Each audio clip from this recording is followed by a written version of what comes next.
ក្រសួងសុខាភិបាលអំពាវនាវឲ្យគ្រឹះស្ថានគ្រប់គ្រងផលិតផលគ្រឿងសម្អាងអនុវត្តតាមច្បាប់យ៉ាងតឹងរ៉ឹង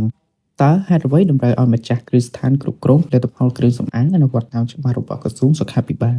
យោងតាមសេចក្តីប្រកាសព័ត៌មានពីក្រសួងសុខាភិបាលបានឲ្យដឹងថាតាមការសង្កេតកន្លងមកនេះគ្រឹះស្ថានភាគច្រើនបានអនុវត្តតាមលិខិតបទដ្ឋានគតិយុត្តនិងបទបញ្ជាផ្លូវការដែលក្រសួងបានកំណត់ក្នុងការប្រកបអាជីវកម្មរបស់ខ្លួន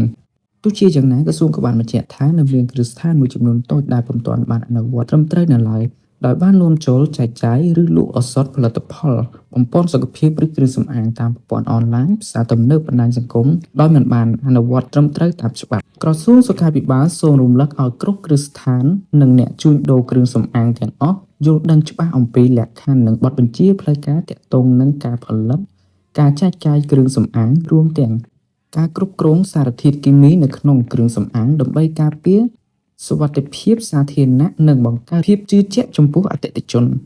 ក្រសួងក៏បានអំពាវនាវឲ្យប្រជាពលរដ្ឋប្រើប្រាស់ផលិតផលគ្រឿងសម្អាងដែលមានការចុះបញ្ជីត្រឹមត្រូវមានស្លាកសញ្ញាផ្លូវការនិងបញ្ជាក់ពីទីតាំងផលិតច្បាស់លាស់ដើម្បីជៀសវាងផលប៉ះពាល់ដល់សុខភាព